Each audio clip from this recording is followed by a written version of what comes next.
God has a point to prove with you. Yeah. You've kept your peace. You've been quiet. You've been still. You've been about the Father's business, and you put everybody else before yourself.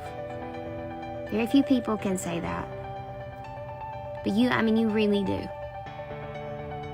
God has a point to prove with you. Elijah had to hide out a long time. Do you remember? Then the day comes and God comes by and he says, it's time. And he goes up the mountain, and Obadiah is afraid because Obadiah has hid the prophets of God for a long time. And Obadiah works for Ahab, who is a terrible man. And so is the woman he's with, Jezebel. Probably heard of her a time or two. But all this time, Elijah has kept his peace. But not anymore. Because God has come to prove a point, and he's brought that point through his prophet Elijah. And Obadiah says, oh God, please, you don't understand, Elijah. You are anointed, and I am Obadiah. And I will go and tell them that you are alive, Elijah, and they will kill me. And you will just scoot off to the next adventure because you're anointed. Elijah doesn't have the sympathy that Obadiah expects. Not because he doesn't feel for him, but because he knows better, because he knows he's anointed too. He knows that because he's helped them. He's been a part of it the whole time. And he goes up the mountain, and he says this. He says, you tell Ahab that he's going to see me today. And Elijah's all alone. Well, for most of this story, Elijah has been hidden. Because Elijah doesn't want to die. I mean, he had. But in that moment, he comes into the full knowledge of who he is, and he says, you tell Ahab he's going to see me today.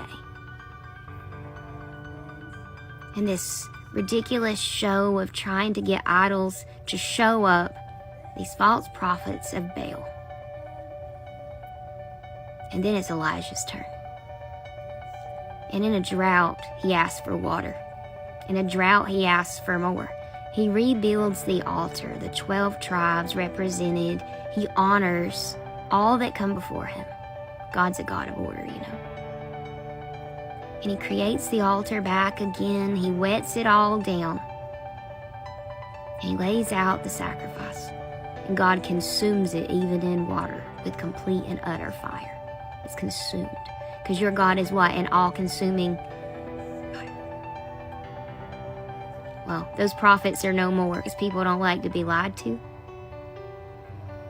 And then Elijah says, don't you hear the sound of the abundance of rain? And the only person who can hear it is him. He tells Ahab, you better go. Better get ahead of the cloud.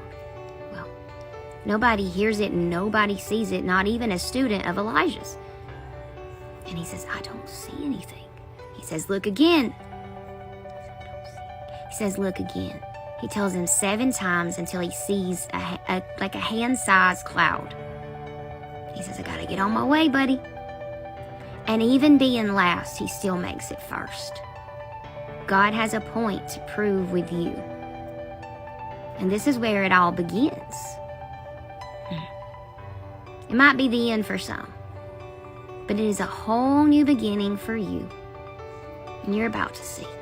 You know, so are they. No matter what they say, they are about to see that the Lord your God is I am.